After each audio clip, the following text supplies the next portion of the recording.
Talk Shoes. Recorded live. All right, well, welcome to us talking about True Blood. We are back again. Justin, I just have one question for you. What? What gives you the right to say no to the ephemeral blood of a good woman? I did nothing does. I have no such right. That's what I thought. I thought that was one of the most ridiculous lines that the Queen had. She had a couple of lines that were just so insane. But I thought it'd be pertinent to start talking about the Queen since she was the new character introduced. Yeah. In this episode. Yeah. And I'll just say in a few words, I didn't like her. Yeah, I'll just say I didn't like her either, and I thought this whole plot with her was a little too reminiscent of the plot with Bill's Maker, where she forced him to stay in the hotel room. In this case, he was forced to stay there and hang out and whatever, and fucking play Yahtzee. Yahtzee of all things. I couldn't believe it. When she said that, I kind of thought maybe she was kidding. And then they showed them at the table playing Yahtzee. Oh, man. Like, really? You're spending your time playing Yahtzee? She's the Queen. What the fuck? The Queen of board games. that blew me away. I didn't know what to do with that. But I agree, yeah, she was, I don't know. She was just, basically to me, she didn't really have anything that vampires we've already met didn't have. And so it was just, it was just like tedious, like we have to get through it. And the only stuff she really had to offer was the new information about Maenads. The Maenad, yeah. I think first, Evan Rachel Wood, who plays the Queen, I don't think she watched True Blood before, because I think her acting was not in tone keeping in tone with the show at all. I think she was way over the top with her acting and how she came over the top.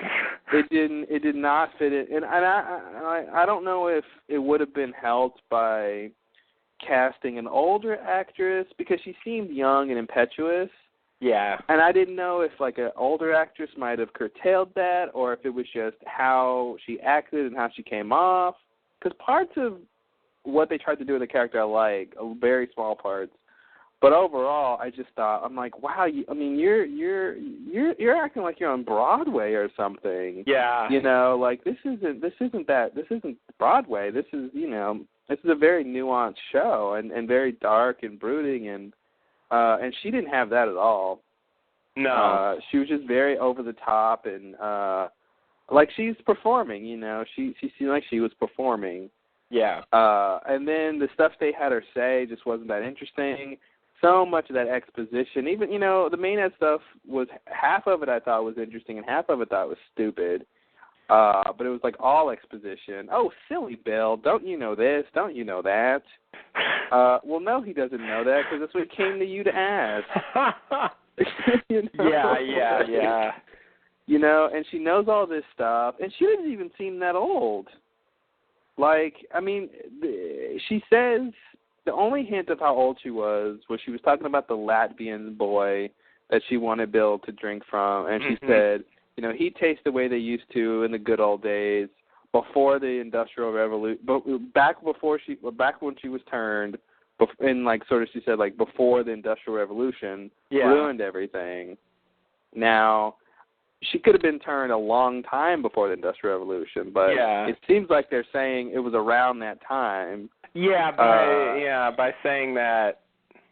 Although she's saying that's what caused it to change, so I don't know. I agree. I kind of took it that way too. That it was shortly before the Industrial Revolution. You'd think she'd be really, really old, though. Yeah, they didn't really explain why is she the Queen? Who is she? What does that mean? Queen of what? Yeah.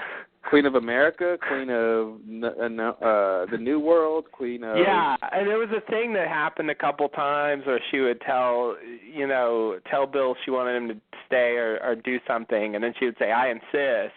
And it seemed like he was compelled by that like, if she insists, you have to do it. And like, why? I didn't really understand what the deal was with her.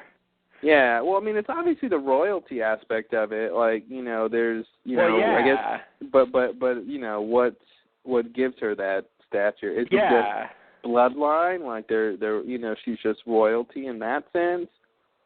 But or is it she's queen because she's old and powerful? So they obviously need to expand on that a bit. Right. Yeah. Yeah, that's usually. It seems like that's usually how the hierarchy works. Because the more powerful ones can sort of naturally be in charge because they're more powerful. But like how did she become queen? What exactly does that entail? Like, what does she do? Like, I don't understand. They didn't really make that clear at all. It was all really, I think, it was all really tedious, and I think, like, to have us sit there and wait while there's this other action storyline going on made it feel really tedious. And yeah, it was very reminiscent of the whole thing with Bill's Maker, and it's just like, I feel like they should have. I feel like it may have been better if they would have just revealed that Bill's Maker was the queen and just had that character we already knew be the queen, and that now that he has basically told her to, like, take a hike, he's got to go now beg for her for information. I thought that might have worked better than to introduce some, like, new character, but, the queen was just, and other people I talked to were just unanimous and, like, did not like the queen at all. It kind of just seems like it was a similar thing where they just wanted to take Bill out of the action so that he wouldn't be around for all the stuff they're doing. Yeah. And they contrived the same kind of thing to just like force him to stay away for a period of time. Yeah. It feels like a writing trick that they did twice. Yeah, they did it twice in the same situation, and it's just like, and then especially at the end when he's like, I gotta leave, and he gets up like he's just gonna walk out. Yeah. But it's like, well, why couldn't you just have walked out the first time? Yeah, Eric shows up, and it's like, yeah, why does that mean you can leave? Like, there's, it was, it was not great, but, and then why, speaking of Eric, it's weird to send Eric to get the same information. Yeah. And not only that, but, like, Bill and Eric to talk, and Bill knows, Eric said, I'm here to get information about Maynard, and Bill doesn't do anything. I mean, this is a life-or-death situation in Hong Kong, and, everyone's life is at stake there, and it's like, hey, why don't you just say, I just got the same information, I'm trying to stop this woman too. Yeah. Like, to me, that supersedes whatever beef he has with her, with Eric. That was really weird that, like, it'd be different if they both went there, but they didn't cross paths or something. Yeah. Or they crossed paths, but they didn't really say what they were doing there. But it was just like, yeah, he said, I'm trying to find out Maynard's, and it was weird. Yeah, it's weird to have Eric go there to get exactly the same information that Bill got separately. I'm assuming she's going to tell him more or something different, or we're going to get something else out of that conversation if we see it. Yeah.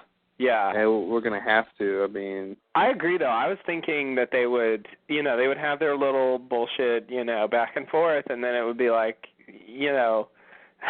they would realize, for their various reasons they wanted to stop her, and so they would just help each other out. I mean, they both want the same thing, so it's just silly to sort of fight each other about it. Well, the other same thing they want is Sookie, I guess. Well, yeah. But it's it's weird that they were I mean, maybe Eric will come in and talk to the Queen and bring up the Maynids, and she'll go, whoa, like, two of you guys are interested in this, and then maybe she'll want to go to Bon Ton too or something, and and that'll be the help that they need to defeat her or something. But I don't know. That storyline was a little weird. Yeah, it was. It felt a bit clumsy. Yeah. What else?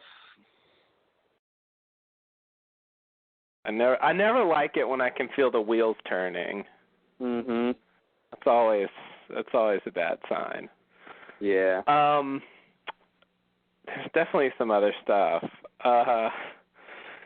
Okay, the one thing, I don't know, maybe this is getting the one thing that I wanted to bring up was in the scene with Hoyt and his mom when she's making the casserole for Dionysus. That's right, guys. Dionysus does not eat casserole. And she has this line where she says something like, you know, if she knew what was going to happen, she wouldn't do it, and you know, she has no idea what's in store for her or something. Sort of says that to herself, you know, and it definitely seems like she's talking about Marianne to me. But what I don't understand is, you know, first of all, what is she talking about? Second of all, why does she know that? Like I don't know what to do with those lines. Both times. Yeah, you know, stood out to me. I forget what she said exactly, but I think I remember what you're talking about, where she starts saying she, and then you realize she's probably talking about Marianne. Yeah. But it's like she's got information Marianne doesn't seem to have. Yeah. Yeah, and if she's, you know, that's the weird thing about the black-eyed people. You know, they just not have been consistent about that at all. Yeah, like they can be very, you know, yeah, you're right. They're just not consistent, but it seems like they are they're at least in part they are the person, but somehow uninhibited.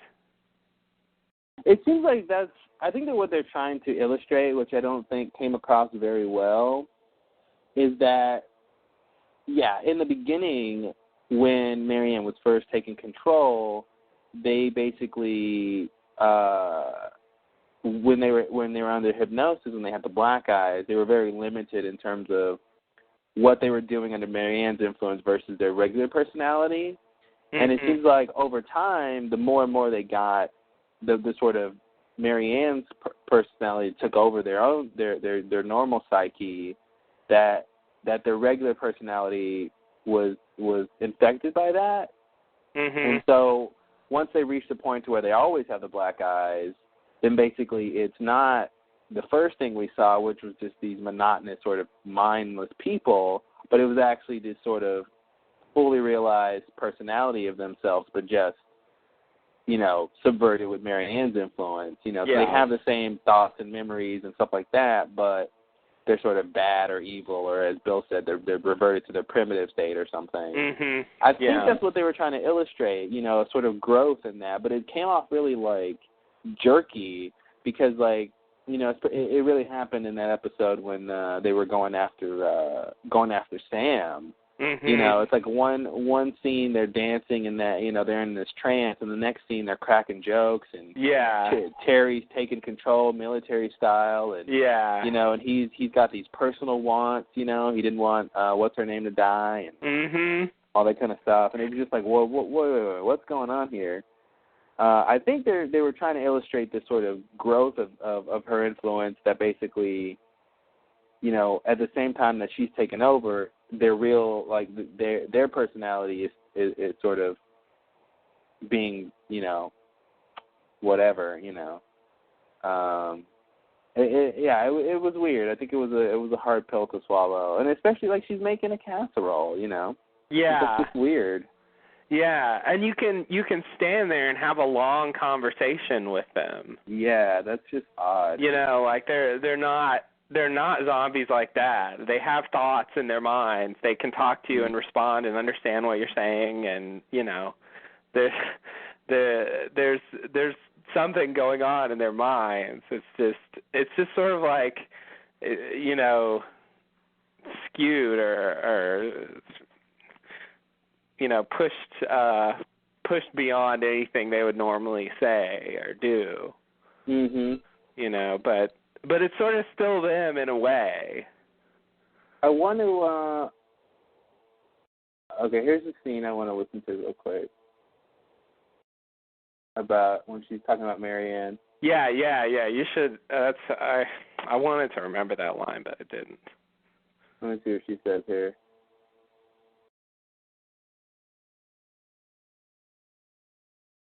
Oh wait, now he's talking about his daddy. Hold on. Yeah, it's before that. Daddy was a war hero. Oh, Hoyt. No. Let's see what she says. See, the first thing, is she looks at the clock and she says, "We gotta hurry." So, like, she knows what time he's supposed to be there. Mhm. Which I don't know why she knows that. And then she says, "Marianne's gonna remember this day for the rest of her life." And then I don't have the heart to tell her it's all downhill from here. Yeah, there we go. There's something. And then she says, "There's not a woman alive who would go through with it if she knew the truth." There we go. There we go. I mean, it's all downhill from there, and there's not a woman alive who would go through with it if she knew the truth, which you know? Yeah, it seems like she's referencing the fact that, the point of, like the Queen says, the point of the ritual, the ultimate goal is for Marianne to be devoured by Dionysus. Mhm. That seems like what she's referencing, but I don't understand why she thinks Marianne doesn't know that, or... yeah, and how does she know that? Yeah. It doesn't seem like she should have any information that her herself or Marianne doesn't have. And she should. That's the whole thing. She should want that. Yeah. If there's not a woman alive who would go through with it, that should be the ultimate goal for these people, is to. It's weird. It seems like Marianne has them under her control, but they're not really conscripted ideologically. They're her minions in a sense, but it seems like, because even when they were trying to, get Sam, the God who comes, it was like they were happy to see the God who comes, and they want, but it didn't seem like it was the same relationship Marianne has. Yeah. It was just like, oh, here's the God who comes is interesting. Okay, good. We like him, but it's not like we serve him or something. Yeah. So it's definitely weird and strange, and I don't know what she's talking about, and I wonder if they're hinting at something, that they're saying, this lady knows something, and they're hinting at something that they're going to reveal later. But why? Oh, something about Hoyt's mom. Huh? You mean? Do you mean something about Hoyt's mom? Well, no, I mean something about Marianne and this whole ritual. Oh, okay. Like Hoyt's mom knows something that we don't know what she's referring to yet. They're going to reveal whatever she's talking about. Mhm. But I see. Okay. All right. But yeah, why would you want to? It just really. Why would you want to eat that crap she made? Oh God. But yeah. So that was it was that whole chips thing, and I don't know what else. It looked like Snickers Twix? Bars or Snickers, yeah. I heard her and say like that hot in dialogue. Yeah, hot sauce and some hot sauce. God. Mm-hmm. Yeah, and she's totally talking to Hoyt like, quote unquote normal, like that's her son, and she knows who he is. I mean, she's being kind of bitchy, but it's this is something a person could do. Oh, she's basically not being nice. She's not pretending to be nice, like she. Like she says, so many times she just wanted to get drunk and do whatever. Yeah, and she like just never the scene did. basically plays like a scene that that I've seen before, where a character gets drunk and just starts speaking their mind, Yeah.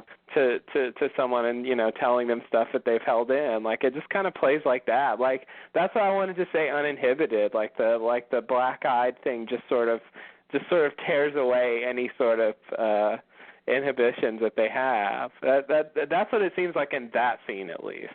Yeah, but it's weird because some people run around and hurt themselves and bang their heads, and some people. Yeah. I mean, I guess they're saying different people have different whatever, but there's another bit that I thought was kind of interesting. Way later on, when Lafayette and Sookie go to rescue Tara, and they run into Arlene and Terry, and Lafayette gets the idea of offering them drugs, but Arlene's initial reaction is, I don't do drugs.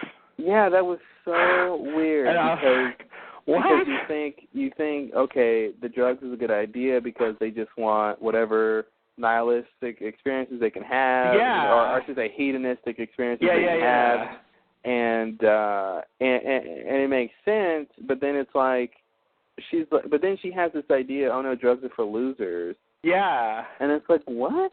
That's another case where it seemed like that was her, Yeah. Coming through, and then Terry sort of talks her into it pretty easily, but it really did seem like it just kind of like really stuck out to just have that all of a sudden from these seemingly reckless hedonistic creatures, as you do. Yeah, and it seems like they just had, I don't know, they just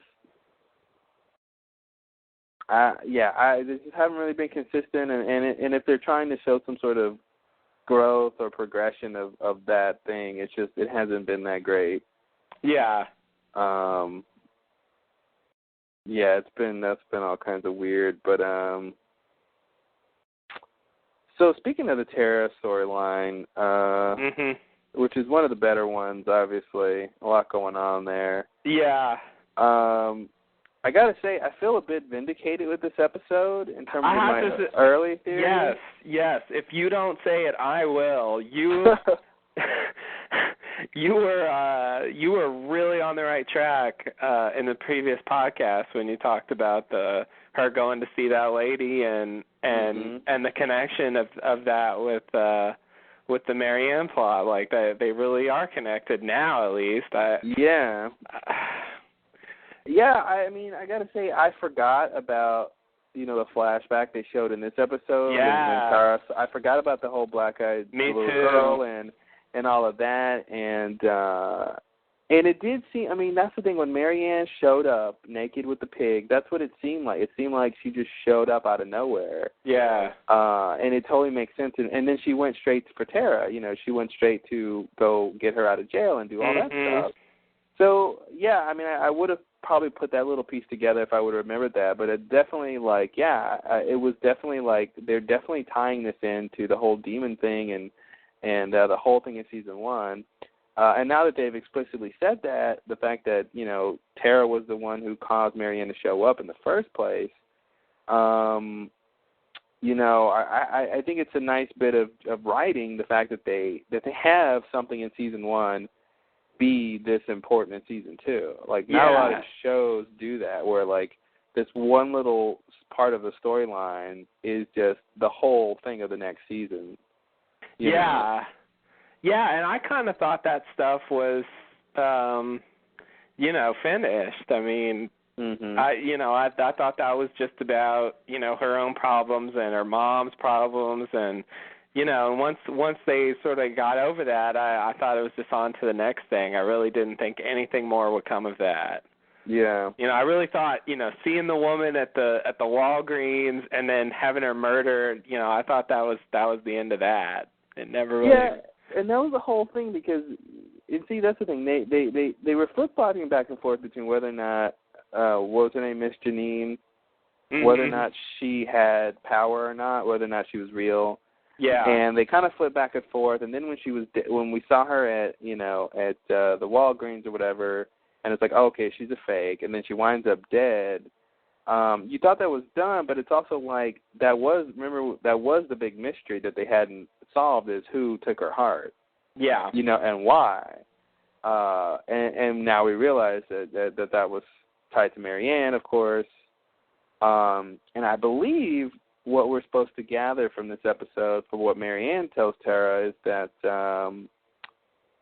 I think what we're supposed to get is that Miss Janine didn't have any power per se, but she did know the right ritual to call forth that dark energy, which was Marianne. Yeah. And that I guess we're supposed to believe, here's the iffy part, that Marianne thought that that Miss Janine was the vessel, which is why she took her heart. And I'm presuming that Marianne did one of her orgy rituals in that other place where Eggs had the flashbacks. Okay. Like I think that's supposed to be tied in. Like she did one of those things there, and then that's when Marianne realized, Dionysus didn't come. Right. Because he never does. Yeah. He didn't come, and so she thought, okay, well, Miss Janine isn't the vessel. But by that time, she had already talked to Tara, right? She had already been invested in Tara, right? Yeah. Yeah. Because she shows up at the end of season 1, and she had already met her and gone to her house and stuff. Yeah. Yeah, so I'm a little confused about exactly what they're trying to say, the connection between all that. It seems a little weird. I'm not really sold on what they're trying to tell us. Or I really don't know it seems like she decided to go after Sam. Okay. Well, what's her thing with Tara then? Because it's like Tara's not the one who called forth the energy. Right. They're trying to make it seem, she's trying to say she was, though. Yeah. Yeah. Yeah, I mean, wasn't her line something like... There's consequences for calling forward this type of energy. Yeah. Something like that. Yeah, she sort of suggested that it was her. Mm-hmm. Maybe Tara didn't believe. She didn't believe the whole time until... Like, I think at the end of the ritual she believes, right? When she saw the possum do whatever. Yeah. And then we're supposed to believe that was Marianne? Oh, God. Is that what we're supposed to believe? I don't know. Yeah, maybe. Oh, God. Okay, I can listen to that part again and see what she says. Yeah. I mean, maybe she's just guilty because she was participating in the ritual. Oh, okay. Yeah. She says she was there. She says, you saw me in the ritual, and that's when they do the flashback with the black eyes. So Marianne was definitely there. And then Tara says Miss Janine was a fake. Oh, here it is.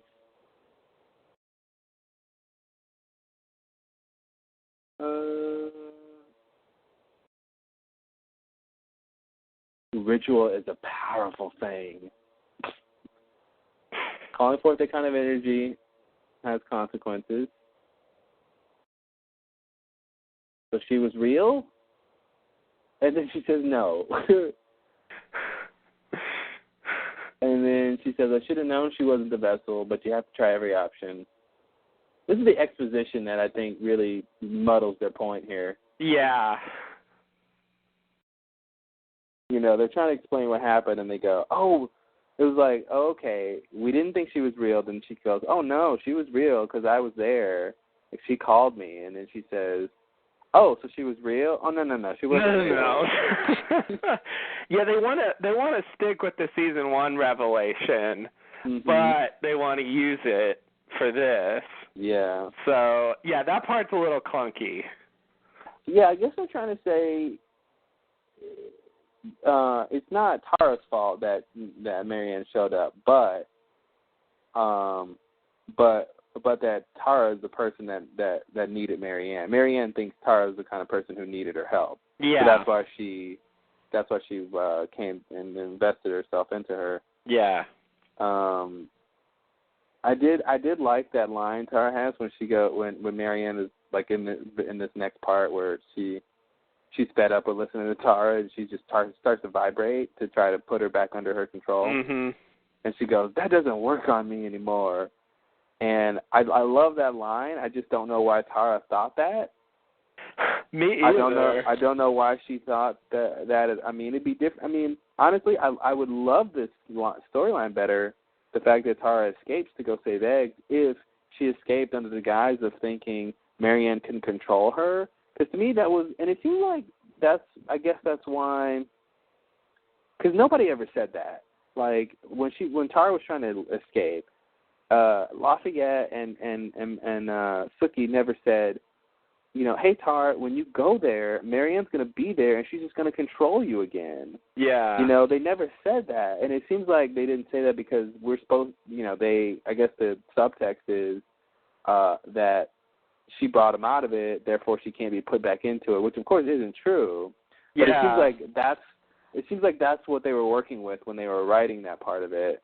But they didn't tell us that. You know, they didn't tell us that. But that seems like that must be the case, because why else would she say that? You know. Yeah. Yeah. She just suddenly thought that. Yeah. It's like if you're in it and you get pulled out of it, like not by Marianne, like she doesn't allow it herself, but it's like forced out, then you're like immune, like you've been, you know, vaccinated or something. Yeah, it's like a vaccine. It's like, okay, now she's, which I kind of bought the idea that Marianne slowly takes over you, and you don't really know it, so you can't really fight it. But then, you know, but now once you're out of it completely, you know it, so you can fight it. And it actually kind of goes with, I think, this whole, which we need to talk about, this whole, like, power of faith and power of thought and power of whatever, that since Tara believes she can't be put under it, that kind of means she can't. But, of course, Marianne comes and punches her, which puts her back into it. Yeah. You know, which I think, I don't really know what that means. I don't know if that just means Marianne thought that punching her would put her back into it, therefore punching her put her back into it. You know what I mean? Or if it's just, that's just part of how her thing works, is bringing back that emotion, put her back into it. I don't know which is which. Because now that we know, as the Queen explains, we should talk about that too. Her expositional explanation of Maenads. Right. A Maenad and Baltan? That's random. I did like that line because it is random. Yeah. And, you know, and it's random for good reason, because Miss Janine summoned it. So. Yeah. But you got to wonder if, you know, was Tara's mom under the control of a demon or not? Yeah, I guess that's a real question now. You know, I mean, I guess the answer is no. I guess. I mean, certainly not. She wasn't under the control of something like Marianne. Yeah. You know. Yeah, it seems to me like the answer is no. But, you know, I guess they could say that it's yes if they wanted to. Yeah. Create some other kind of thing and say, oh, this was really bad. But, yeah, it does seem like it was no, that, you know, she just had a drinking problem and blamed it on a demon. Yeah. So about Marianne, about Maynids and the explanation the Queen gives, I gotta say, like, okay, so the couple big tenets of this whole explanation is that, you know, Marianne has some of these powers because she just believes she does. Like, she's immortal because she's convinced herself she is. It's sort of mind over matter kind of a thing. Yeah. But that in relationship to ritual and religion and sort of mental evolution or something. I didn't really buy her story that she told, that she tried, you know, because it seemed like she was trying to say that it's almost like an expanding your mind thing, like doing these rituals, doing these sort of things, and believing that they expand your mind actually does expand your mind. That seems like what she was trying to say. But the story she gives, she's like, imagine it. You're married to this guy, and he's screwing some young boy, and he treats you like a slave, and along comes this religion who tells you to go off in the forest and dance and have an orgy, and then it's like, hey, you might as well kill something while you're out there, and it's just like, what are you talking about? Like, the story, the allegory she was trying to tell to illustrate this just did not make sense at all. Like, okay, then you start killing stuff, and then, hey, why not eat it? You know, why not, hey, it brings you closer to God, so why not do it? Look at that. Yeah, it seemed very strange, but the basic idea is that she, I guess, doesn't really have any power except for the fact that she convinces herself of things. And the power that she has is just by virtue of that she believes she has it. Yeah, and she didn't just say that. She went so far as to claim that everything imagined itself into existence, which is an absurd thing to say. I think, I thought about that, and I think she has to, I think she can't count, obviously, things that are made, like most sort of objects, I'm assuming she's saying, like, living creatures, like, not like, a chair or something. Yeah. That someone can go make, that doesn't imagine itself. Yeah. Unless you could argue you can't make a chair unless you imagine it, and therefore the chair is imagining itself through you or something. That's right. That's a stretch, but stretch and a half. But I assume she's talking about living creatures. I agree. And the idea that they sort of will themselves into existence. I think imagining themselves into existence is it sounds hokey. More than a little bit. You can't. You can't imagine. If you're imagining, you already exist in some form. Mm-hmm. So it's too late to imagine yourself into existence if you're imagining. Mm-hmm. You can imagine yourself changing into something else, which is what it seems like Marianne did. Yeah. And maybe she's trying to say, to solve something I've talked about before, that the original vampire imagined itself turning into a vampire, just like started drinking blood and not going out during the day, and just sort of willed itself into turning into this vampire creature. But they were human first. They didn't will themselves into existence in general. They just willed themselves to change from one thing to another. That's something you can do. She did say evolution, so I think she's. I would imagine she's trying to say, evolution plays a part in that imagining into existence. So you don't just pop out of thin air that it's, you're some sort of living creature and you want to be something else. Yeah. And you actively do things. Have you heard of The Secret? You've heard of The Secret, right? No. Like that theory? Have you heard of that? No. There's I a don't big think theory. So. They made a book and a documentary about it, and it's this sort of fairly widely known idea of basically I think it's called the law of attraction or something like that. this idea that the universe works on the law of attraction. So it's this whole positive idea of if you want something, you should always be thinking about it and thinking about how to get it, and if you do that, it would sort of manifest itself, and you will be closer to that. You know, the whole like Descartes, I think, therefore I am, and there's all these quotes. It's actually kind of interesting because there's a lot of quotes throughout history from intellectuals and famous people who say these kind of things that are all sort of similar of, you know, man can be whatever it wants, and if you think it, you can achieve it, and like these sort of things that have the same idea of sort of, you know, the end result being, you know, thinking about it first or imagining it first or whatever, that kind of thing. So I think that's all part of The Secret, and that's, I think, kind of what they're trying to talk about here too, is this idea, you know, and a lot of it is practical thinking. You know, if you're trying to figure out how to become a millionaire, if that's the sort of thing you want, and you're constantly thinking, because the idea of The Secret is you should always be thinking about the thing you want, and the more you think about it, the more the universe will align to give it to you, and it's like the idea of people who are unhappy sort of stay unhappy if they always think about the fact that they're unhappy, because the universe gives you what you want, what you think about.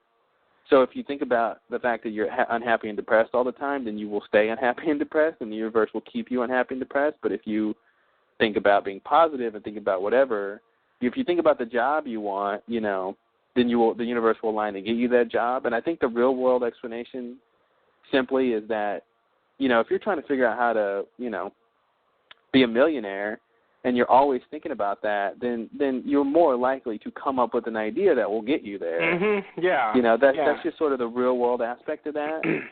But nevertheless, it's an interesting idea because there are. I mean, I think there are a lot of people who have written things that basically say, you know, that man can sort of do whatever it wants, and it seems like this idea that they know this, that they know, that's why it's called The Secret. You know, that they have realized that this power of imagining and this power of sort of thinking about what you want, and the universe is just sort of predisposed to give it to you just by they call it the law of attraction. So anyway, I feel the need to say that the Descartes quote, I think therefore I am, is the context of that is that he's trying to figure out how you know that you exist, and his solution to the problem, which I think is a bit shaky, but you know, it was what he came up with was I know that I'm thinking, and therefore I exist because I'm thinking. I don't know that argument really works, but that was what he was trying to say with that, I think, therefore I am quote. Yeah, that's interesting. So it was really just about existence, how you know that you exist. He really wasn't saying anything more than that. Yeah. There's other quotes that seem along those lines, but anyway, that's The Secret, and I think that's kind of what they're trying to talk about here, is something like that, this idea of sort of mind over matter or whatever. But anyway... Right, yeah, which sounds very, very similar to what she's trying to describe here. Yeah, but the thing I have to say is, you know, I think it requires a being who can think on that level. You know, like, you think dinosaurs could, like, will themselves into turning into something else, you know? Like, I doubt it, you know? So I would have to imagine it you know, you're bound by the laws of physics, you know, and you have to, you know, I wouldn't say dinosaurs could. Obviously, they don't have the mental ability to sort of do that. I don't know. I mean, I don't know how long it would take to, you know, Marianne started out as human. You know, how long did she have to do these rituals before she could kind of live forever, or convince herself she could live forever, and then at some point convince herself she was immortal, and these sort of things. So I don't know. I don't know how they explain the sort of rational aspects of that idea, but in general, the idea that they, it's a hard pill to swallow, you know. Yeah, like I'll swallow something like, you know, all of the all of the supernatural creatures, you know, imagined themselves into existence. Like there's an explanation for them that I will buy, at least for the show. Yeah. You know, that's okay. It's everything that I think, even for every, you know, living thing or conscious thing or something. I mean, I think even that's just pushing it too much. Yeah. You know, I can't really buy that. But you know, like I don't know, bacteria or something. It sort of gets silly when you think like that. Yeah, I think she was definitely overstating when she says everything. Yeah, but you know, she is over the top, and so I'll give her leeway. Yeah. And I'll you know, I'm just gonna I think she's right. You know, I think what she's saying is true, at least about Mary Ann. Yeah. You know, and that's supposed to be her origin, which means that she hasn't always been around, like Daphne said. Mhm. So that's kind of interesting. It also gives a rough date for how old she is. Well, she's older than the Greeks. Yeah. Which is pretty old. As old as anyone we've met so far, including Godric. Well, she's older than Godric, right? Yeah. Oh, what's yeah, his name? as old as, you know, including older. Oh. Greater than or equal to. Okay, yeah, definitely greater than.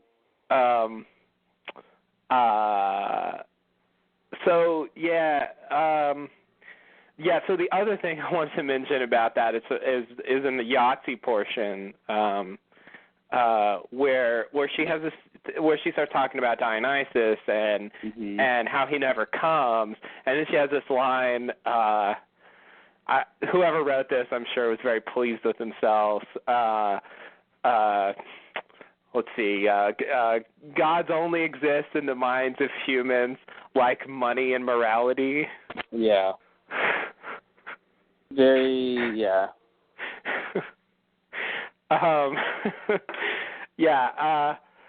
It's just, you know, that's such a line that you write and pat yourself on the back for. Yeah, I mean, and she's true to an extent. She's right to an extent, but also, like, couldn't Dionysus exist by virtue of willing himself into existence? Uh-oh. And wouldn't that supersede the idea that it only exists in the minds of humans?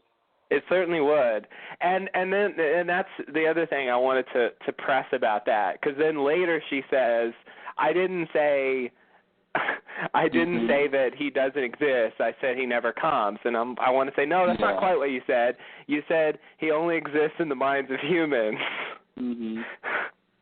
Well, I guess she would say that if he exists in the minds of humans, then he could actually show up if the right human imagines him to show up, right? That's what I was wondering, because, like, money has a physical form. You know, I think it does exist. I think it's reasonable to say that money exists. I think she's talking about just the concept, though. Like, money only. We had this conversation at work a while ago about money, but you know, money only exists by the necessity to need trade goods and services, and you know, money has no value other than the value we put on it. You know, it doesn't have any intrinsic value. Yeah. And I think that's what she's talking about. Like the value you put on money isn't objective. I see. You know, and she's trying to say morality in the same way, that morality is something we made up. Like there is, you know, and I think that gives, you know, the idea that morality is a human convention is like, makes her like, lets vampires and other supernaturals and other like people like Marianne, I think, act however they want to act if they believe that there is no objective morality, So I think that goes in line with her ideology, but yeah, I think that's what she's trying to say. Where it's just this is just stuff humans do, and that's what Yeah. Yeah. Yeah. I guess I understand that, but there, it's money is supposed to eventually stand for something that has value. I guess she means by money sort of the value that the money has, not just like the bills or the coins. Yeah, I mean, obviously there's the physical properties, and because that stuff exists, but there's some stuff like she's talking about concepts, gods and money and morality. That's all concepts. Yeah. Yeah. I mean, it's a construct, but it's there for convenience. I guess that's the point. But it really seems like it's there to me, at least. I mean, I guess I'm saying even if it only exists in the minds of humans, I feel like it could still exist. Mhm. It seems to me that's that money passes a test of existence. If there were, money, the physical form. If you ask a rabbit how much $1 is worth, it's not going to answer you. Well, I hope a rabbit won't answer you if you ask it anything. But you know what I mean. Like if humans weren't here tomorrow, there would still be money, but it wouldn't have the same. There would be no use for it. There'd be no. I mean, obviously, it would physically be here, but the concept of the use of it would have no meaning. Yeah. Well, I guess I would want to say something like something like logic or math or something. That's something that I guess you could say only exists in the minds of humans, but to me it goes past that. To me it's sort of really it does exist, and even if all the humans died and sort of you could say it's not there anymore. I don't know. To me it seems like it is still there. It's just not being used. Oh, yeah. Well, but the use of it isn't that. But I guess that's the point. Is the use of it is tantamount to the existence of it. Like if it's like math, if you can't observe it, if you can't observe something with mathematical properties, then I guess you can say it obviously still exists. But if you can't observe it, then how do you know?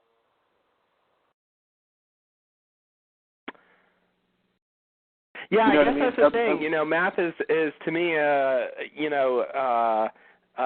just a big long collection of abstract ideas, and I guess money is an abstract idea too. So maybe I'm just saying I think abstract ideas can exist, which is maybe kind of crazy to say, but it seems to me like they do. Yeah, well, it would because you're human. Yeah. They seem to me to exist. I mean, here's the thing: if you $5 right now, you show somebody $5, they can give you explanations of how much it's worth or its value or something. Put it in relative terms.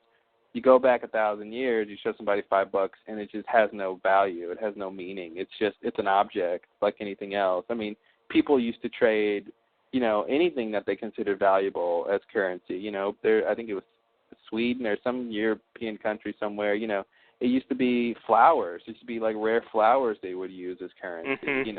Does that have any more or less value than our money? I mean, you know what I mean? Yeah.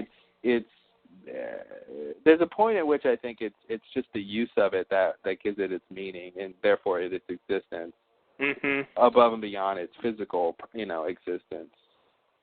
Yeah. So I think that's the kind of thing she's talking about. But I know what you're saying.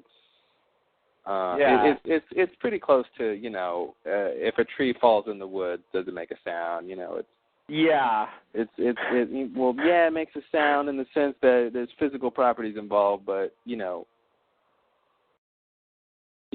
so. Right. Yes. I have to admit I'm not entirely comfortable with saying that. I'm not even sure what I mean by exist. There's all sorts of muddled thinking going into that. It's just what my brain is telling me is true. For no, it's not giving me any reasons.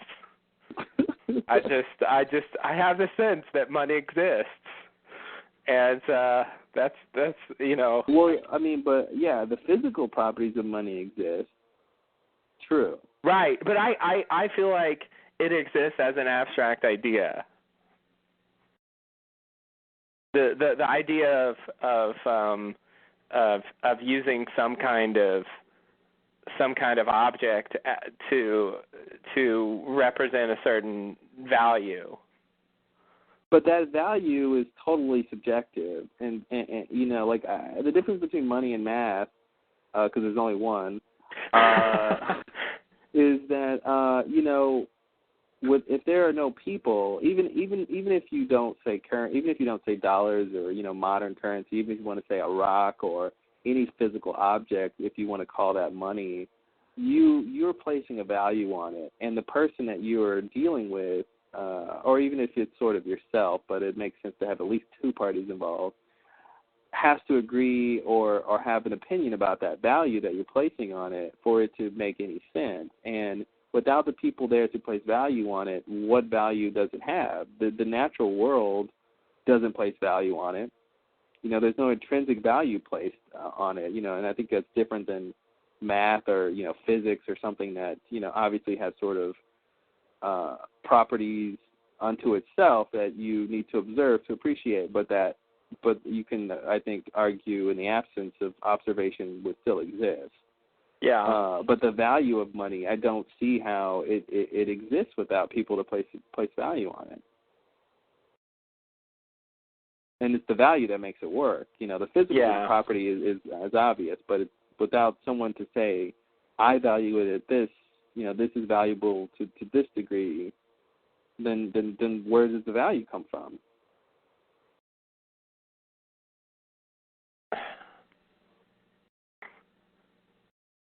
Because like I said, it could be, we could value, fingernails.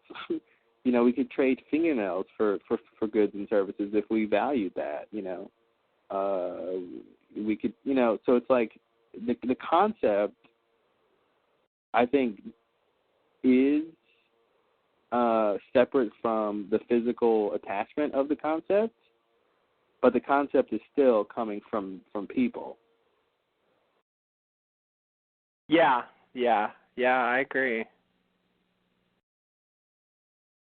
Yeah, okay. So, that I think that's what she's talking about, but maybe money doesn't exist.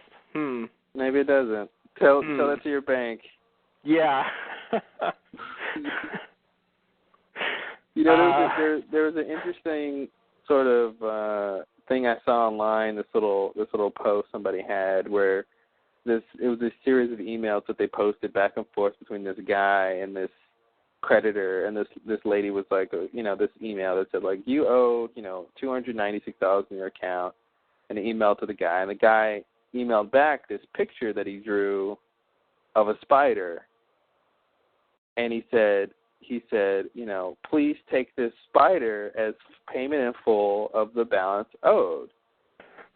And she replied back, we can't take pictures of things as as payment. We can only take, blah, blah, blah, cash, check, or money order, something like that. And I should send it to you because it's pretty funny because he's like, you know, it goes, oh, okay, I understand that you can't take this. Please send me back my spider. That he emailed her. And then she does. She like forwards it back to him, and he goes, no, that's a copy of the spider I sent you. That is not my original spider. And it was just this really long thing. And I guess the guy, obviously the guy was being a jerk, but yeah. You know, and then like the original spider he drew had 7 legs, and then he sent her another one that had 8. He goes, I apologize for, you know, of course you couldn't accept this spider. It only has 7 legs. Oh my God. What it was pretty funny, but it was an interesting just like idea in terms of the concept of value, and like, you know, he's saying this spider is worth 200 whatever, but she's saying, well, no, it's not. And then there's the added thing of, you know, the copy of an image versus the original image, and is it the same and all that, which is with digital stuff pretty tricky. Yeah, and it's like she technically can't send him back the same thing he sent her, you know. Yeah. What is the original? Like the physical, like information on his hard drive or something? Is that what the original is? I don't know. Like I'm not even sure what to call it with that kind of thing. That's weird. Yeah. This is a copy. Like, she can't not send back a copy, right? Technically, because that's the thing. Technically, his version, what he sent her was a copy. Yeah. You know, because he still had his original. So technically, he sent her a copy. Yeah. I that's think, what she should have said. Yeah. You sent me a copy, sir. You still have your original. You still have your original. You sent me. And if you want me to take this, you better bring me your original. Yeah, exactly. That's actually, if she was, you know, not just trying to do her job, but wanted to play along, she should have said, like, sir, we would be happy to take this in payment if you could send us an original version, not a copy, and explain to him that anything he sends her will be a copy of what is on his computer. Oh, man, yeah. God, that would have been nice. What a weird conversation. Yeah, it was crazy. I just called you for a few $100s, sir. I didn't need all this. She did not need all that. Yeah, no, that's interesting. So I guess the conclusion is, because even though money doesn't exist, and you know, maybe some other things that we use don't exist, nonetheless, you know, their usage you know, manifests itself, so we can you know, we can do things with them. You know, they act like they exist. Well, because we think they do, I guess. They have functions. You know, they have functions. So yeah. But you know, look. Here's another example that I think that might prove that money doesn't exist is the Federation in Star Trek. You know, they kind of got rid of money. Mhm. So if you can get rid of it, you know, then it doesn't sort of intrinsically exist, right? Yeah, well, I guess, you know, you could kill off a species or something, and then it doesn't exist anymore, but it did. But then that's different, though. But see, because that's the physical version of that, because, you know, you can't kill math. Right. You know, you can't kill physics.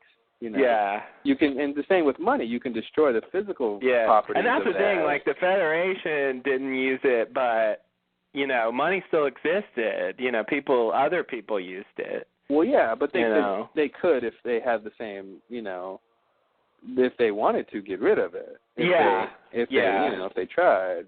Right. So if everyone in the universe gave it up, then but okay. Because honestly, we wouldn't need money if people just agreed to trade goods and services without, you know, just for free. You know, I mean, like, if you said, you know, if everyone said, okay, I need this, you need that, I'll give you what you need if I can get what I need to give you what you need, you know. So you walk into a store, you can get whatever you want as long as that store can, get whatever it wants from its suppliers, and its suppliers can get whatever it wants from the manufacturers. The manufacturers can get whatever it wants from. Right. It has to go up the chain of production. It's kind of like everyone has to do it and be fine, or else it just won't work. Right.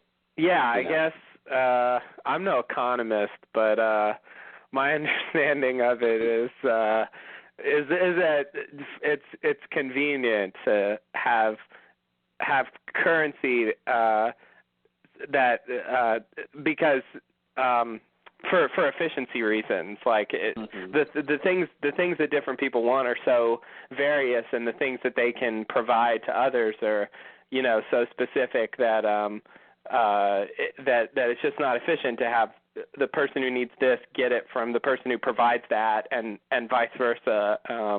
So you just have this universal currency that sort of everyone recognizes, and then you just trade that for the thing that you want, and then they can use that to trade for the things they want, and so on.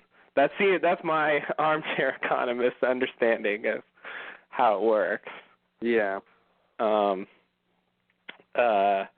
and the necessity is what makes it necessary is the lack of resources, scarce resources. I mean, the reason the Federation gets around it is because they basically don't have, they have infinite resources basically with like replication technology. Yeah. It makes it, if you don't, if you have a machine that can give you food and give you materials, then, and basically, if we get to the point where we have, we don't have problems with, we have unlimited energy and unlimited, whatever, then we won't sort of need to, it won't matter that everyone goes to buy the same thing. Well, we can always get more of that. Right. Yeah. So we can give it away for free because it doesn't cost us anything. Yeah. Yeah. That's a crazy world. Yeah, it's a crazy world.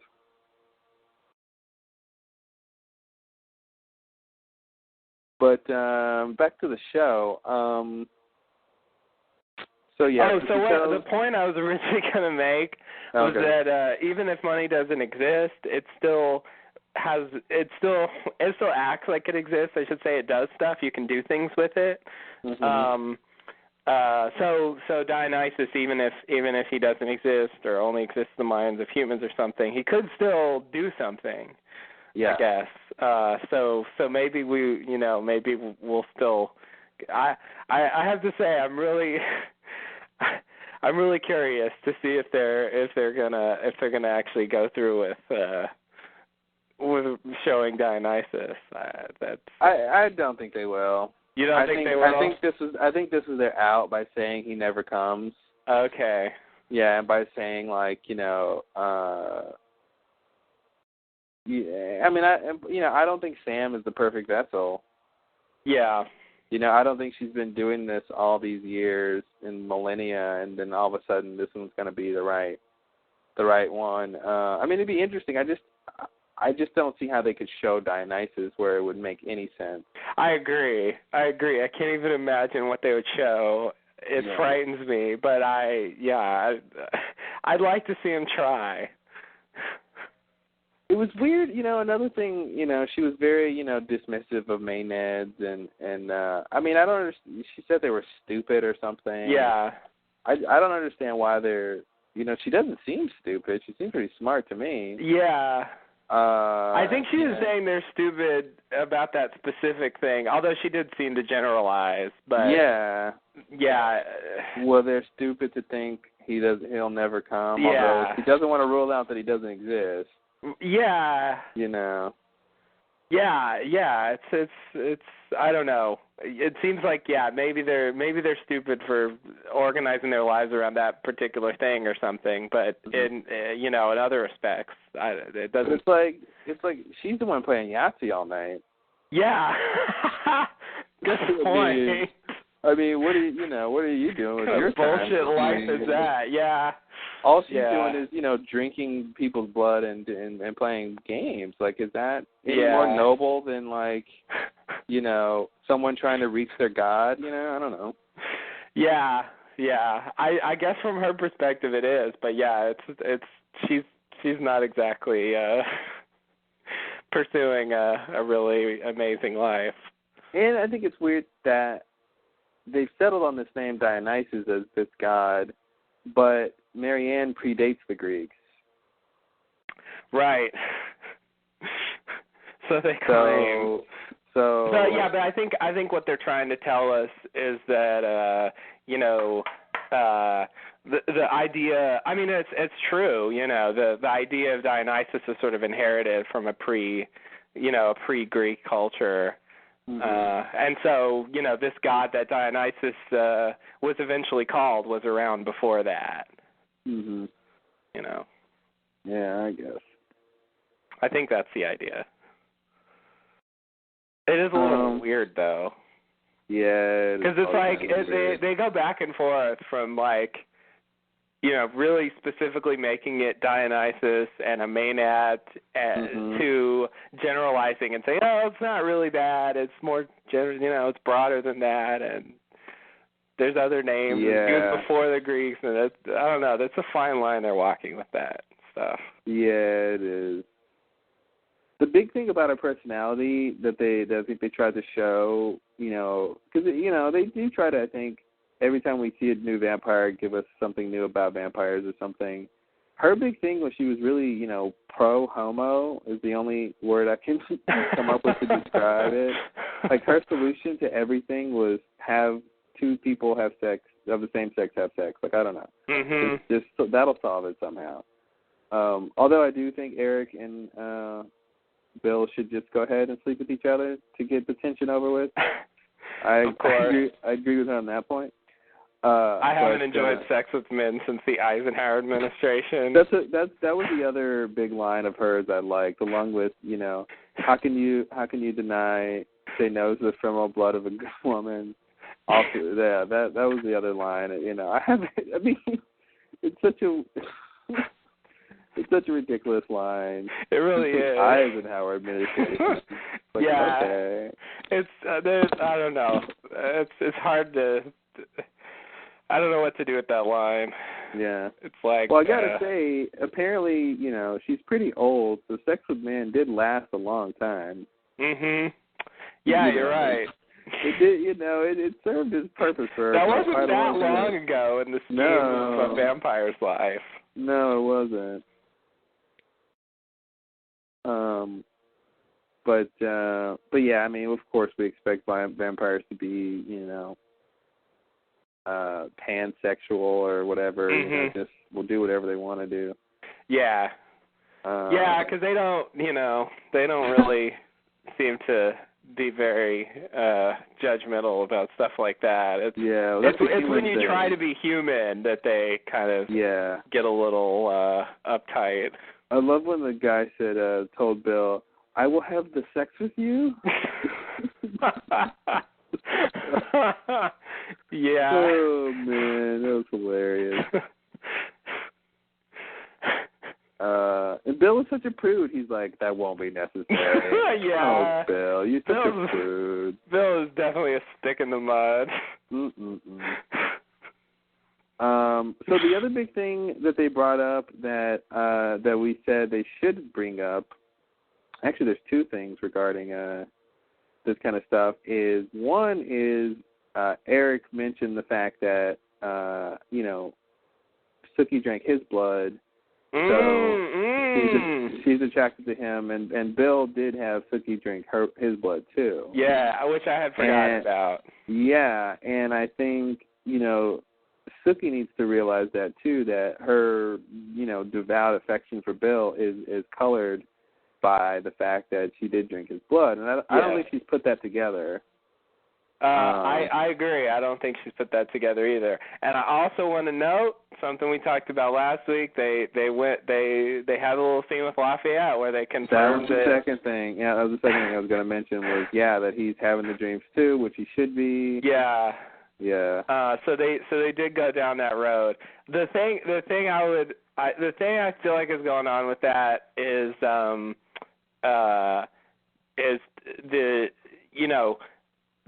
difference is that I think it probably intensified her feelings, but she's the thing with Eric, she's fighting it, and she doesn't like him, and it's not sort of really changed that. She's just like being forced to think about him that way at times. Yeah. And so I think she still really genuinely was attracted to Bill. It's just that I think that probably, it made it stronger, intensified it. Yeah, that's the thing. I mean, I think she wouldn't have necessarily, their relationship wouldn't have gone as far as fast otherwise. Yeah. She may have hesitated when people told her not to date him, and all that kind of stuff. So, so with Lafayette, I think, which I really hope. I mean, I think it would be awesome for his character. I think they're trying to make him become a vampire. That was a big thing that Eric said when he had that vision of him. Right. When Tara's mom had the gun on him, and I got to say that was a pretty menacing little vision to see Eric, that huge guy with a gun and a dress. That was really scary, and I think it was a little. I think I don't know what the word is. Diminished, I guess, by that scene that shot later in the episode when Sookie's in her house and she sees the guy upstairs in the dress. Oh. And he says like too much, and I thought it was just weird to have like two manly looking guys in a dress in the same episode. I was like, okay, we just saw this. Yeah, I didn't make that connection, but yeah. Yeah.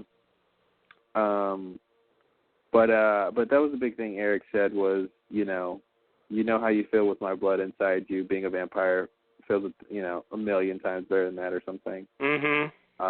So I guess he's, trying to do, he's feeling the pull to become a vampire or something.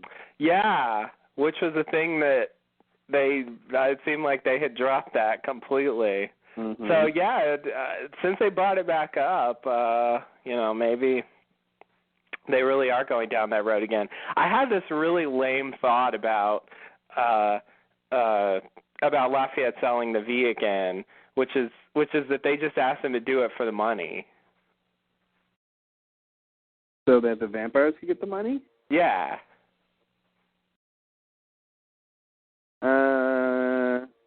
I don't necessarily see that they need money, or they would make a lot just from him alone selling V. Yeah, I agree.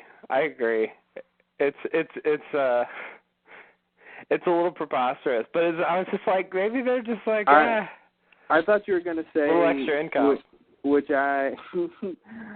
recession. I thought you were going to say the only reason they did it, which I would be a little bit more inclined to believe, is so that Bill has something to hold over Eric. Because it was a little weird how they found out, how Bill found out. I thought that scene was weird when like Bill and Sookie are coming there to rescue Tara, just coming back from in town, and there's this little thing about the V girl, and it's like, why is this here? It's also kind of weird that she showed up when the town was like going crazy. Yeah, I didn't really going crazy, and why wasn't she like part of that? I didn't really think about that until this episode, but then I was like, didn't she see the town's like falling apart and there's people like roaming the streets? And were we supposed to think she was like from out of town? Maybe. She said something about college, didn't she? Did she say something about she needed to study or something? Oh, did she? Oh, does that sound right? I don't even know. I didn't listen. I don't remember. But yeah, it was a little weird. It was a little weird that little scene. And, having Bill having something to hold over Eric does seem like a better theory.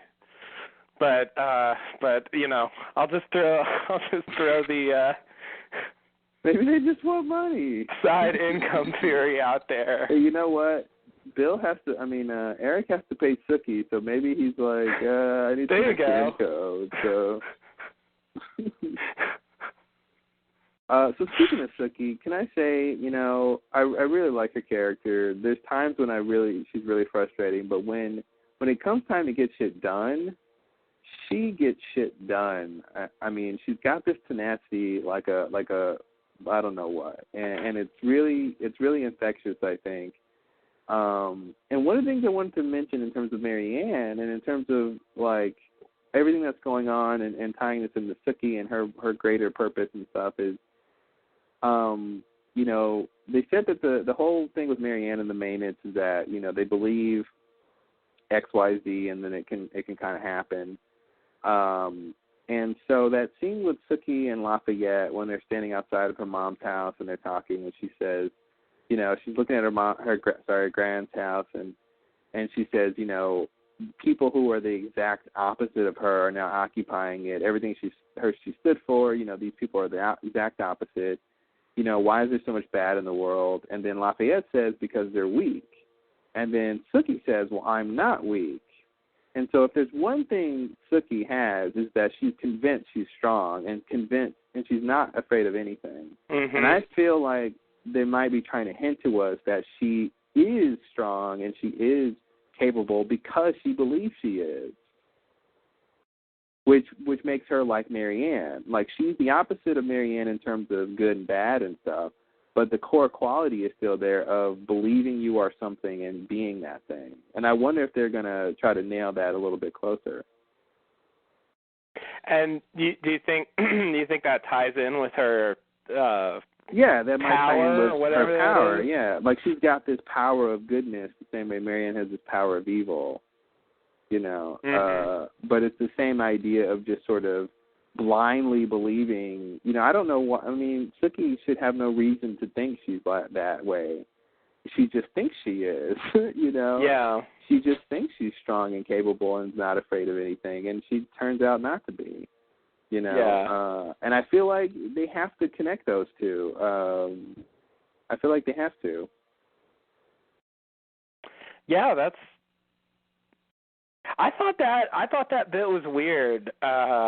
It seemed a little bit offbeat to me when she stood in front of the house and just all of a sudden she was like, it went from, you know, these people are in Grant's house to like, why are people so bad? It was like, well, you know, they're under the influence of a supernatural creature. Like, it's, you know, this isn't necessarily the situation where you ask that question. Well, yeah, well, that was the whole thing. It was like, why is they so bad? But then he says it's not their fault. They're just weak. And they went from the weak thing to saying, well, she's the opposite of weak. Yeah. You know, she's the opposite of what these people are. But you know, just a strong declaration of that, I think, is the same as Marianne saying she's immortal. You know. Yeah. It's just, you know. So I feel like there's something there. I feel like they might try to tie those two things together. Yeah. I think which would be interesting. That sounds plausible to me. I didn't know what to do with that little bit of dialogue. I think that does something with it. Yeah. The other cool scene was when Marianne found Lafayette and he tried to shoot her. By the way, he didn't aim at her head like Sookie told him to. But you know, but he shot at her and she deflected the bullet and hit poor Carl. Oh, Carl. Man, you know, Carl got dumped on from the very beginning. He just was not good enough from the very beginning. And even when he died, she was like, you didn't evolve much in this life. You know, Carl is a mystery to me. Who is Carl? Where did he come from? Like, what is his deal? I was so disappointed. When we saw him again, I was like, good, finally. They can tell us who Carl is, you know, before this thing. And then he gets shot in the head, and I'm like, all right, I guess not then. Never mind. I really feel like Carl is just someone who pledged, you know, himself to Marianne the same way Daphne did, and he cooks. And he cooks. And he cooks, and she needed a cook, and that's why she hadn't killed him before. But she didn't black eye him. You well, know? I think he was serving willingly. Yeah, I think he was serving willingly. Yeah. Yeah, so he just decided to serve her like Daphne. Okay. Yeah. All right. I don't know, but it just seemed odd that she had this like guy that just followed her around and did stuff for her all the time. She's very, prissy, doesn't really Yeah. but she has her minions and she has people she wants to do things for her, and so I think that fits, that she would want some sort of companion, some sort of servant, basically. Yeah. To sort of be with her. Now the question is, where did he come from? He wasn't the pig. That's right. I'm assuming Carl was around in that city, right? I don't know where he came from, but he was there at the house when they got there the first time. What city? Well, Bonton, I guess. Oh, okay. Yeah, that's right. Yeah, he was there at the house. But I was assuming he had been, with her before that. I want to believe that, but where was he then? Where was Marianne for that matter before Tara summoned her? Yeah, that's a good question. And the fact that she was naked seems like she came out of nowhere, came out of nothing or something. But yeah, but she has been around, because we know she was around when Sam was there. You know? That's true. Yeah, so, I don't know. I don't know what they're doing about that. Yeah, was she just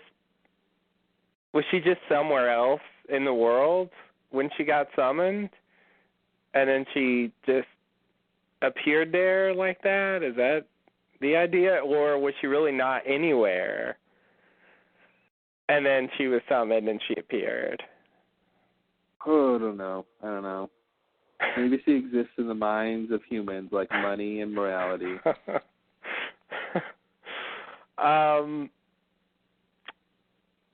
Yeah, so. Speaking of minds, poor Jason. Oh, no. We went through that whole long storyline of him at the leadership conference and the whole Fellowship of the Sun, and his big idea was realizing he needs to think before he acts. And then comes his time to do that, and he's like, no, the time for thinking. He literally says the time for thinking is over. That's a perfect Jason line. And then I love that that Andy was like, wait, Jason, maybe Sam's right. Maybe we shouldn't go try to shoot Marianne. Mm-hmm. And he goes, did Sam go to leadership conference?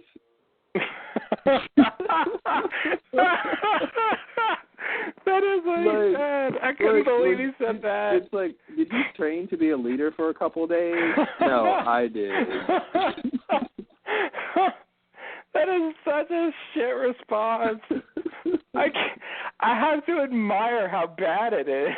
Yeah, no, I really think they just want Jason to go do that, and I'm a little upset that he didn't learn, that he didn't at least try to stop and think about it. He, especially after, because here's the big thing. Sam told him, you need to leave town. The best thing you do is run away. Number 2, he said, bullets don't work against Marianne. This is a woman who has brainwashed, they think it's brainwashing, but it's a little more than that. Mm-hmm. Brainwashed, all the people in town. She's obviously powerful. Yeah. Has something, And on top of that, like, those are just things he said about Marianne, but on top of that, he just found out Sam is a shapeshifter. Yeah. There are vampires in this world. Yeah. Doesn't that give you pause to consider, well, maybe this creature, whatever Marianne is, might be more than I can handle? Yeah. But Jason doesn't think that way. No. and by the fact that Sam's like, okay, you can't just shoot people because the people you're shooting are our friends. Mm-hmm. So it's like he really has no reason to do what he's doing. Yeah. Like, no logical reason to do it. No, he's got his idea and he's going to do it. He's not going to think about it. I love that line Sam has, but he says twice, "You're a damn fool, Jason." Mm-hmm. You're a damn fool. Oh, Sam. man. The Ernest Sawyer. Right? He is totally the Ernest Sawyer. Oh, man. Oh, man. All he's missing is reading some books. Mhm. Yeah. Yeah. Wow.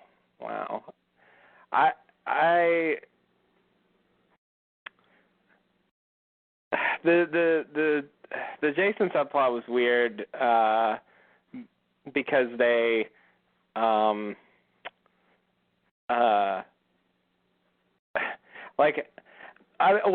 we sort of later find out that Marianne can like deflect bullets with her hand or something. Mm-hmm. So, I don't think their plan's going to work very well. I don't really know where it's going to go, but yeah, it seems like he's diving in recklessly. But the thing that the thing that I kind of liked that is the little things he pointed out about Sam being a shapeshifter, like the idea of him turning into a chicken and then laying an egg and then even eating that egg. Well, Jason brought up some interesting things in terms of what Sam can or can't do. Yeah. Does he have the full functioning biology of the animals that he turns into? Yeah, that's the underlying issue that he's getting at there. Yeah. Is he just something that looks like that thing, or is he really that thing fully? Yeah, I mean, this dude turns into a fly, so I'm gonna have to say, he does have, the full biology. I mean, because his internal organs and stuff as a human mutate and shrink, and I don't know, obviously there's some strange physics going on here in terms of sizes, shrinking in that type of size, and where does the excess matter and energy go? I really think you have to get into some multidimensional physics to really explain shapeshifters, because matter is neither created nor destroyed, so it's got to go somewhere when you're 5'10", 100 and something pound man, and you turn into a housefly. Yeah. Obviously there's magic, but whatever. But anyway. So yeah, he brought up some crazy stuff in terms of what Sam can do. Yeah, and I liked it because it revealed that if he wants to, he actually can think about things in an interesting way. I thought it was surprising because he brought up I hadn't thought of that. Stuff I have never even thought of, never wanted to consider. Yeah, it didn't. That seems like stuff that I would think that I would think, but I didn't. It didn't occur to me, and I was like, "Wow, bravo, Jason! You outthought me on that one." I'm not used to that. He's mostly portrayed as kind of dumb in a lot of situations, but there's, I don't know, when the right situation or the right thing hits his mind, he can sort of he's got a certain kind of imagination, I think, that that helps him out and points him in interesting directions, and Andy was just like, whatever. Yeah, I mean, it was sort of perverse what he was thinking about, but it was definitely outside of the box. Yeah. It was perverse, so that was sort of the normal Jason coming through, but it was creatively perverse, I think. Yeah. Like old Cronenberg. Yes. Absolutely. Wow. Let's put that in there. So speaking of eggs, can we talk about that egg at the end? Oh, God. I have no idea what that was about. Talk about a left turn. I have no earthly idea what the hell they're doing with that. That was a left turn. And I wanted to tie that into Jason's line about laying an egg, and then I would love to tie it into his line. I just don't understand how it fits. Because to me, it would implicate that, or it would imply that a shapeshifter did lay that egg. Yeah, well, yeah, I guess I was thinking Marianne laid the egg. But I have no idea how or why. Why would she? Yeah, I just don't see how she could have laid an egg or would have laid an egg. I agree. You know. I agree. And since this thing was about Sam, I want to tie it to either Sam or Shapeshifters. Yeah. You know, but it would make him very prescient to say something like that. Yeah, it would. It was a huge egg too. It wasn't a normal egg. It was definitely big. I feel like Marianne maybe just imagined that egg into existence or something. Okay, well, there you go. There's my version of her laying it. Or we're supposed to believe that somehow Tara, and see, don't forget, Egg's name is Egg. Mm-hmm. And I didn't know if that had something to do with it, you know. And I think we're supposed to believe they had just, you know, when Tara gets turned again, they go to have sex. Mhm. And you know, when two people have sex, they lay an egg. Mhm. Everybody knows that. You know, human biology 101. Right. So I don't know if we're supposed to believe somehow Tara and Eggs created that thing, and that was the product of their copulation or something. Ooh. Or if we're supposed to believe Eggs laid it. Eggs laid an egg. Eggs laid it. Why do they call you Eggs? Because I lay eggs. Yeah, I don't know. I don't know what we're supposed to believe about that. That's the kind of thing that I don't really have any concrete theory about. I can't even make up something. Yeah, I agree. Especially because it doesn't tie in with anything that we learned about Marianne. No. In this episode. And that's the thing. It's an egg. It's in a nest. She called it a nest. And eggs have to be incubated. And usually, if I'm not mistaken, they have to be fertilized externally, right? Like don't male chickens fertilize the egg after the egg is hatched? I mean, really? Is that true? I didn't know that. So. Well, because don't how? Don't chickens just lay eggs naturally? I thought, yeah, they do, but I thought what happened was they had sex with the male chickens, and then that would fertilize the eggs that came out after that. I don't think so, because in you've seen those awful pictures of chickens in factory farms. I mean, yeah, they're stuck in those cages. There's not like they they have enough roosters to go around to fertilize. I mean, these chickens make eggs, every day. They lay eggs without the if you want an egg that's an egg you can eat, that's not that's not going to turn into a chicken, then that's fine. They don't have to have sex for that. They just they do just lay. This is what I think. They don't just lay eggs, but if they have sex, then they'll lay an egg that'll turn into a chicken. This is what I think. But it seems, I don't know. Is that true? It seems like. I always thought the egg had to be fertilized externally. How do you imagine it being fertilized externally? Well, the rooster puts its magic on it. All right. I would liken it to, in mammals, the females, depending on the mammal, but during the cycle, the females, produce an egg. And in mammals, it's fertilized internally. But I always thought it was with birds and stuff. They produce the same egg, but they lay it, and then it has to be fertilized externally. I see. Yeah, That's what I thought happened. Because I didn't think there was a difference between an egg that would hatch into a chick or not, other than it being fertilized. Yeah. No, I'm pretty sure that's the difference. It's just my thinking was that it happened, before the egg came out. But it seems like there's going to be an egg anyway, right?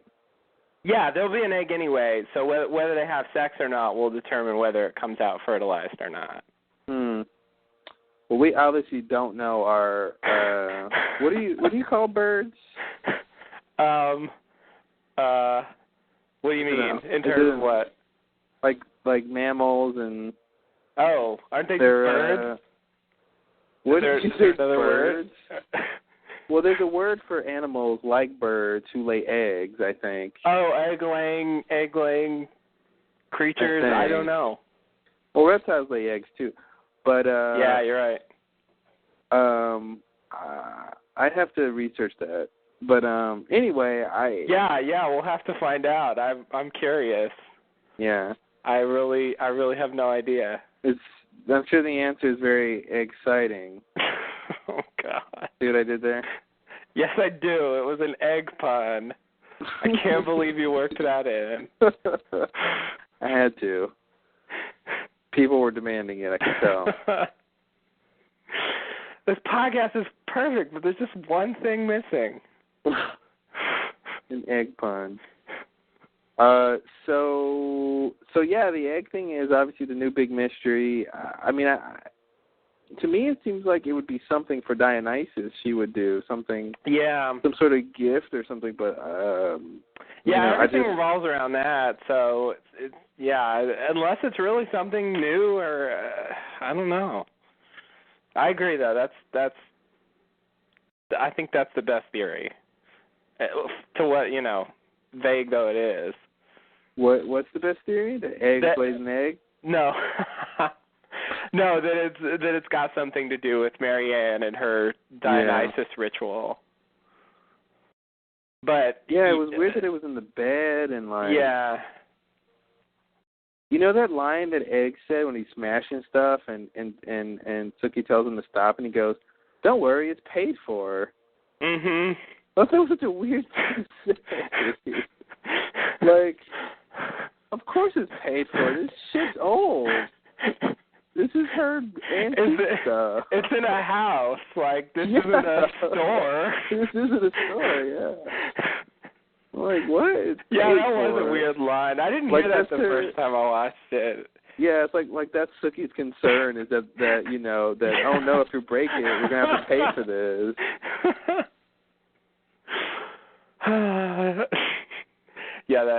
that was the other thing I wanted to bring up briefly was the scene with Sookie and the guy on the floor.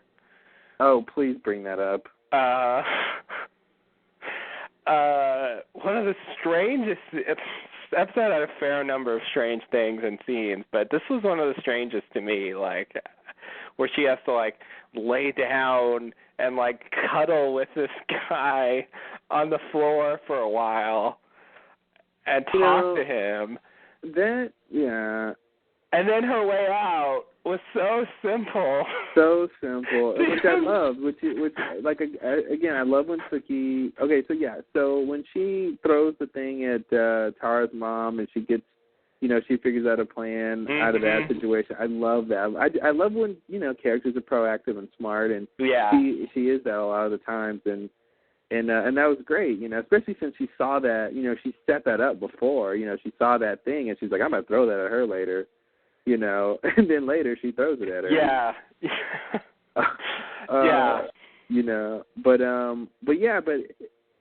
And the other thing I want to say is that whole scene when she goes to the house was the creepiest thing they've shown on the show. It was like, my friend at work said it was like a Sam Raimi film or something. It was just like, it was just this creepy, it was this House of Horrors episode all of a sudden. Yeah. Where every room she went into had this crazy, creepy thing going on. Yeah, it was definitely like a haunted house thing. Yeah, it was like, a lady cutting off her finger, the guy in the bathtub, and so then it was awkward because this guy, wants her with him, and he starts screaming when she doesn't want to, and you think, oh no, don't scream, because then Marianne will find out. Yeah. But then, she stops him from screaming, and then everything's fine. No one heard the screams, I guess. Mhm. And then it's like he just wants her to lay there for no reason. But then the reason is to have sex, and then she's like, okay, well, let's just get it over with, and I got to be on top, and she just hits him over the head. I don't know what she thought was going to happen. It seems like she didn't really have a plan or something. Like, she was just like, I got to shut him up, so I'll lay down here. But she didn't think, like, how long am I going to sit here? Like, yeah. You know, I don't know, it was weird. And the weird thing is, it seemed like he was happy to just lay there and talk. Yeah. And that, I think, is also weird, yeah, because they should be, they're supposed to be actively seeking pleasure all the time. Yeah. You know, and he just seemed tired or something. Yeah, he was just like, she brought up the sex, like, He was like, okay, fine, but like, it wasn't his idea. He just gonna lay there. It's almost like I think that's just supposed to be his personality, because it kind of reminds me of the scene with Terry and what's her name, the redhead with the drugs. It's like. Yeah, it's like she didn't want she didn't want to have sex until the drugs until he said it would make sex better. Yeah. And she was like, oh, okay, good. Mhm. You know, but it wasn't like she was really looking for something, you know, to do that. So it was just, it was weird. Yeah. Yeah. And it was such the shot where she gets on top and hits him with the frying pan, like. It was so comical. It really was. Yeah. I was like, it's like boing. Yeah, there's I don't know, that angle, like seeing it from afar. Plus, it was one take. Mm-hmm. Like they didn't like cut in or do anything when she hit him. They just like showed it. And she gets on top. She grabs the thing and hits him and throws it in one swoop. It was like it was very comic booky. It wasn't like she hit him and then was like, oh, you know, I hit this guy, and then she just puts the pan down. She just threw it, you know. Yeah. It was it was over really fast, and it was definitely cartoonish. And it made it, you know, the fact that they showed that first scene when she lays down with them, and then they go to other stuff and they come back, it makes it seem like she was there for a while. Yeah, it does. You know, and it's like, I'm like, you're still laying there with him? I know. When I was watching the first time, I couldn't believe how long that was going on. What the fuck am I watching? I really feel like they needed to buy time because, you know, they needed the end to be the end. Yeah. And, you know, because she basically just went straight there. So I think they kind of needed to buy some time or something, but yeah, but yeah, all that stuff was definitely really strange. I guess they're gonna have to move out of that house because it's ruined. Man, yeah, that house is fucked up. And then he said, "Do you remember when your gran was lying down here?" I think that's what they were trying to do too. Is tie the fact that, you know, that's the spot her gran was dead in. Yeah. That just happened to be the spot he was laying in. Yeah. I think they were, you know, they made her sort of lay in the same spot. They were trying to do something with that too, but yeah, I don't think much came of that. No, that just seemed like a throwaway line. Mhm. He just said it, and she was like, "Yeah," and that was sort of the end of that. Yeah, of course I do. I cleaned up the blood. Yeah. I did like the scene with Jason and Andy in the car, and, you know, and Jason's like, you've always had a beef with me? And he's like, well, I think you had it too easy. And he's like, how?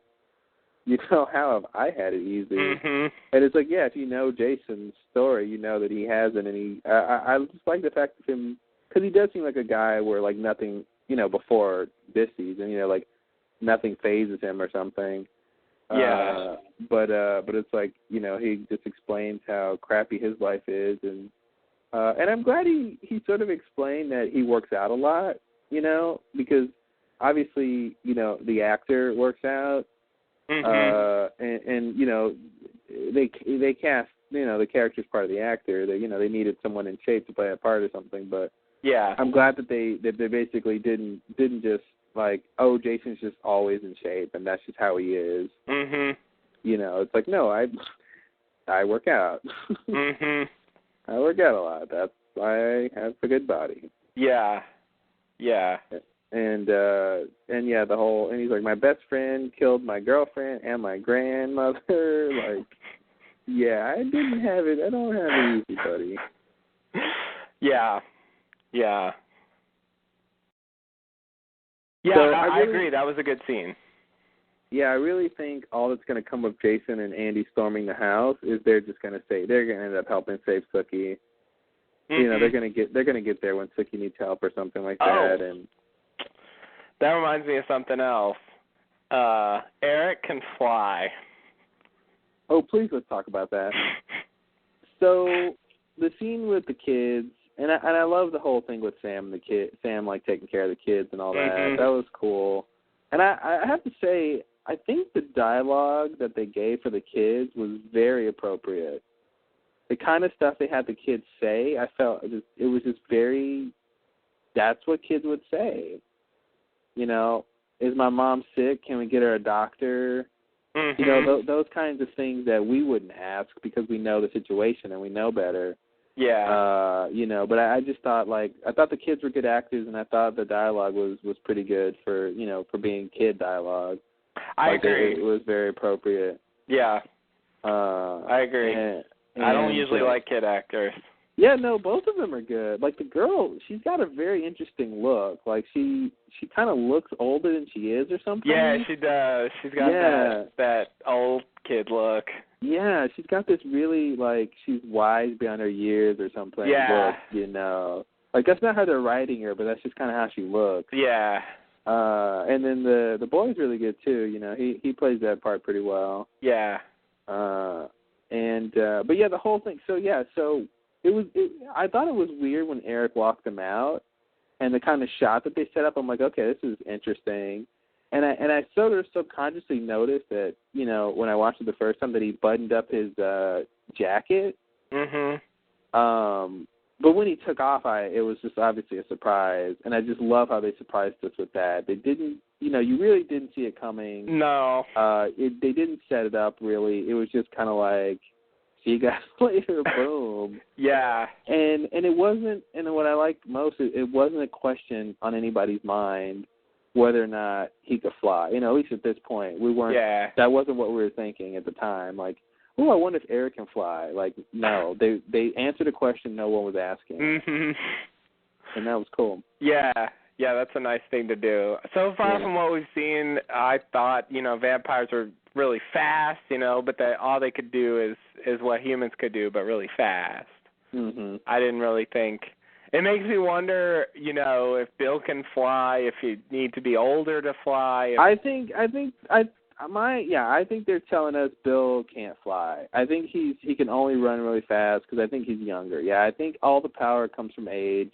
Yeah. And I think Eric can fly because he's significantly older than Bill. Yeah, he is. You know. Yeah. Yeah. But yeah, I don't think Bill can fly. Yeah, I agree. It seems like he would have if he could. Yeah. Because there's been chances. But yeah, that was such a. You're right. It was like I never even would have asked if they hadn't shown that. It never would have entered my mind that they possibly could have flown. Yeah. So that's cool. Again, you know, I think it's a smaller version of when Sookie had her little power hand on Marianne. You know, it's more along the lines of the revelation that there's more supernaturals out there than just vampires and werewolves and shapeshifters. You know, I think it's another thing of now we have another set of questions, and now we don't know what other powers vampires could have. Yeah. And I love that the show does that. They give us this little thing, and it says, okay, well, now what does this mean for everything else? You know, what could Godric have done? You know, he was twice as old, you know, as Eric. What could Godric do? What can the Queen do? Oh, yeah. You know, like there's all kinds of questions in terms of powers and stuff. So that's what's cool about the show is there's always mystery, even on characters that have been there from the beginning. There's still huge mysteries. Yeah. Yeah. Man, Eric's been a big part of this season. He is. I'm glad because he's good. Yeah. Yeah. Actually, I didn't even really like him in season 1. Yeah. Yeah. You could tell they were trying to make him a main character, and it was like, what are you guys doing? Yeah.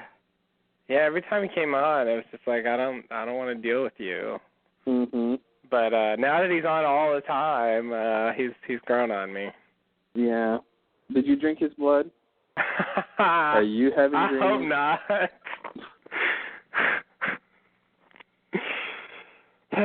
But yeah, that was a good bit. This was a pretty good.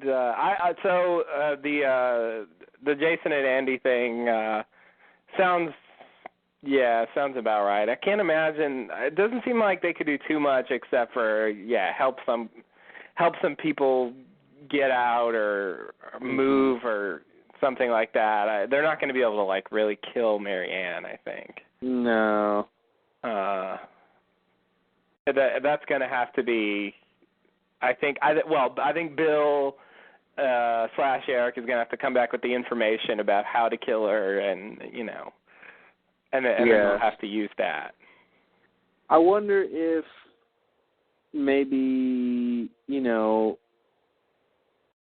Bill's going to tell Sam how to kill her, which is basically during the ritual she's going to expect Dionysus to devour her or something, to show up, and then she could be killed. I was just wondering if he could somehow turn into something she would be tricked into thinking is Dionysus. But I guess he can only really turn into animals, so that probably won't work. Oh, yeah. Yeah. What did he say he has to do? Imprint? Yeah, he didn't explain what that means, because I would almost want to say or believe he would have to, touch the animal or something, because animals are fucking complex. Yeah. But with the owl thing, he just looked at it and he turned into one. Mhm. And maybe he already had imprinted an owl, and he could do that anyway. And it just gave him the idea to do an owl. But I want to believe the imprinting is more than just looking at the animal for 2 seconds. He's got to touch it, or he's got to interact with it to some degree. Mhm. So that he knows, because even if it was something as simple as his shape-shifting power is really genetic, DNA based. He has to physically touch the animal, and his body can then therefore replicate that animal's, DNA. Mhm. And that's kind of the science behind how it works, Yeah. And there's a such thing as a DNA imprint, right? In that thing. Mhm. I think so. I think I hear that term together, DNA and imprint. Sounds like something. Yeah, it sounds like something. So that's what I would think he has to do, is at least touch the animal to do the imprinting. Okay. But, yeah. I think we pretty much said everything we could say, since this has been a while of a podcast. Yeah, apparently so. Well, we got one more. Mhm. And then that's it for the season. Yeah, the egg thing is just so strange, because I don't know how that fits into the ritual, or I hope it. Part of me hope it doesn't hatch, but ugh. Ugh. Mhm. You didn't think about it hatching, did you? No. Mhm. It was bad enough that it was a big egg in a nest in a bed. Well, you know what they say about eggs in the first act.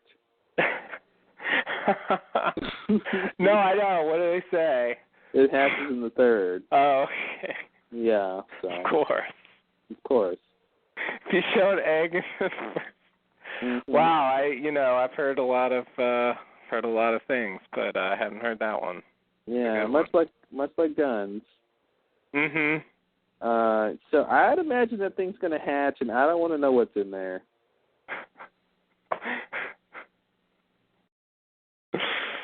I mean, okay. Here's the thing: if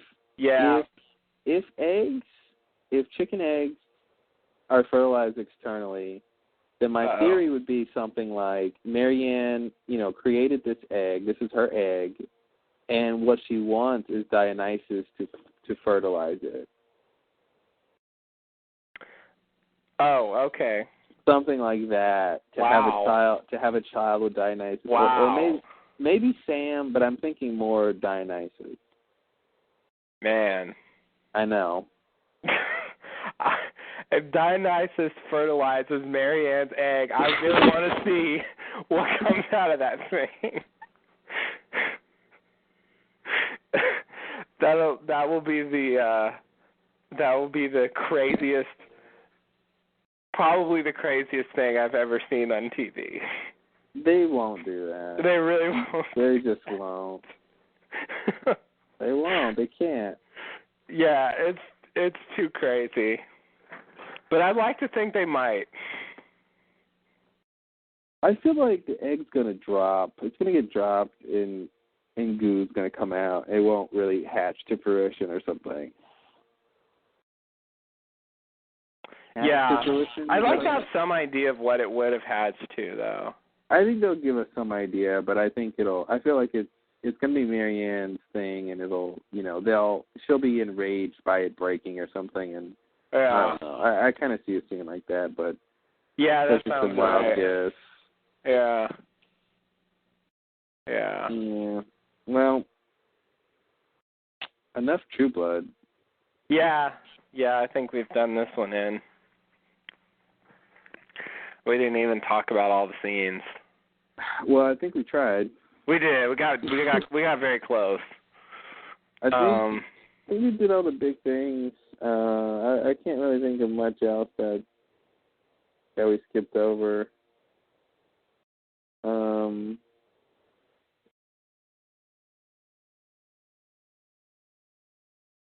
And Sookie too. I don't know why she thinks shooting Marianne is really the answer, but I guess she really doesn't know everything Marianne's capable of. But yeah, she keeps telling Lafayette to shoot her, but it's like, shoot her? She mind controls people. Like, come on, what are you thinking?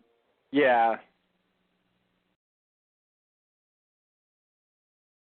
Yeah, it seems like she didn't really get it. And I have to say, I hated at the very end of the episode when Lafayette comes in, black-eyed. Mm-hmm. I hated that they had her scream. I just didn't feel like that was appropriate. I know they wanted like that emotion or that cliffhanger, but I feel like if you're, the person that you're trying to do this caper with, not a caper, but this whatever with, gets turned. I just don't see Sookie screaming. I see her being obviously upset and surprised and scared, but the big scream? I don't know. I just didn't. I didn't appreciate the scream. It felt forced. It felt like they just wanted the show to end with a scream. Yeah. Yeah, it fit. It fit if you. It was required by convention, and so it felt natural to me. But if you think about the characters, I agree. She shouldn't do that. Yeah. Like, not in that situation where Marianne's in the house. Yeah. And you've seen the people with the black eyes. Mm-hmm. You know what that is. It's obviously some kind of a risk. You've just seen that Tara's been put that way. So, Yeah. It shouldn't be that shocking. But yeah, I don't. It makes for a punchline. Yeah, it's a punchline.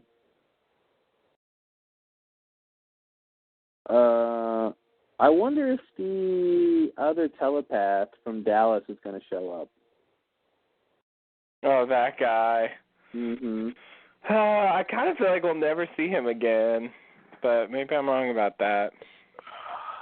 If we don't see him again, then the only point of his character being on the show was to A, show us as another telepath, and B, have a message relayed to Bill. Yeah. And that seems pretty weak. Yeah, it is pretty weak. Kind of weak, so. It is pretty weak, but I feel like we could just end up seeing another telepath. Yeah. Not that guy. They have to tell us whether or not being a telepath is one and the same as having that other power Suki has. The light hand. Yeah, which part of me feels like it's not. Yeah. Unless her telepathy is just part of what she can do. Because here it is again in terms of connecting her to Marianne is, Marianne can put her thoughts and influence into people, and Suki can read people's minds. But I think the evolution of that would be able to input thoughts into people's minds, and then the next step of that is to be able to control people. Mhm. So, Suki could be pretty close to what Marianne is, just not an evil version of that. Mhm.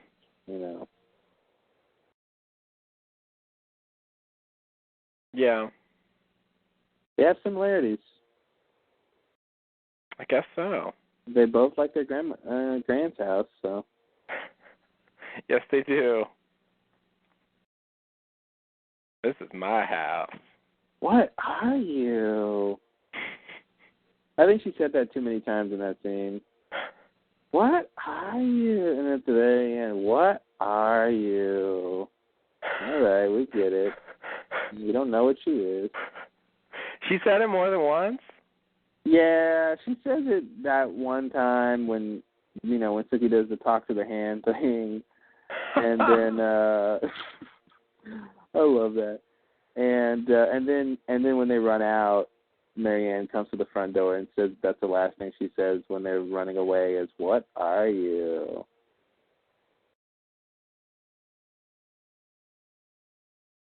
Wow. I wonder if we're thinking Sam is the vessel, but Marianne has changed her mind and wants Suki. That's when Bill was talking to the Queen, and she was talking about the vessel as to have supernatural powers and have a beating heart. That immediately made me think that it was going to be Suki. Mhm. Yeah, I feel like they're trying to tell us it's Sam because Marianne wanted Sam, but I think now that Marianne knows that Suki's around and knows that Suki's something special, that maybe that's who Hoyt's mother is talking about. Like, she starts talking about Marianne, but she changes subjects, and she's talking about Suki. Like, Suki wouldn't want to go through whatever Marianne is going to do to her.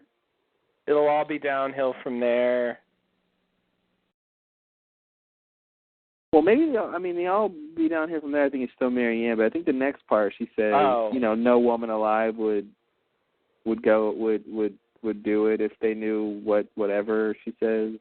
Yeah. So I feel like maybe she's talking about Suki at that point. Okay. Like Suki wouldn't want to be the vessel if she knew what it would entail. Yeah. But but it still calls into question why she knows any of this stuff. Yeah. That's up in the air completely. But yeah, maybe that's their weird oblique way of telling us that Suki is the vessel. Mhm. That would be interesting.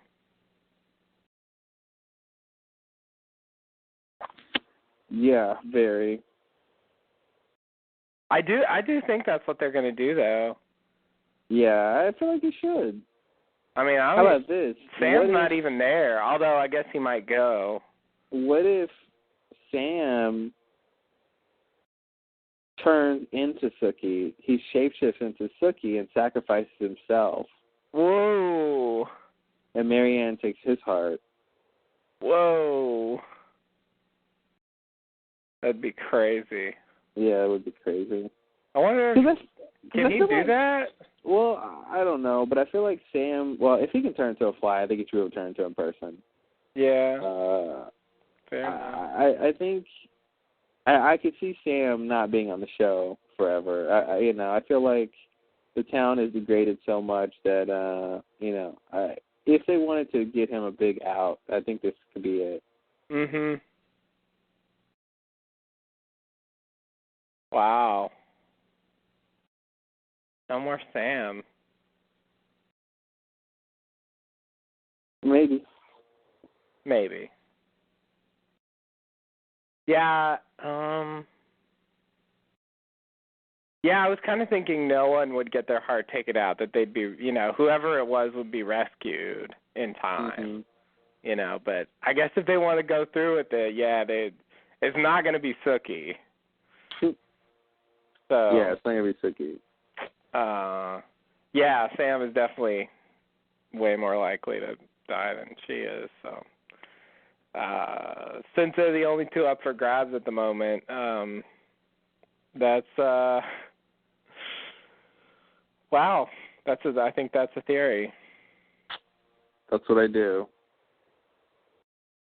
I theory. Mhm.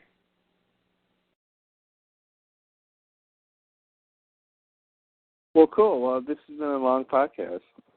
You're right. Long for this, at least. Shit, long for most things. But yeah, long for TBP. Yeah, TBP. All right. So, shall we wrap it up? Just muted my phone. Yeah, we should wrap it up. I accidentally pressed mute. Okay.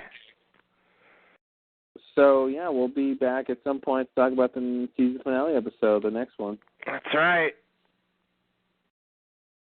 Look cool. out. All right. We'll see you then. There's the wrap-up. There's no wrap-up. So, all right. Bye from me. Catch you later, guys.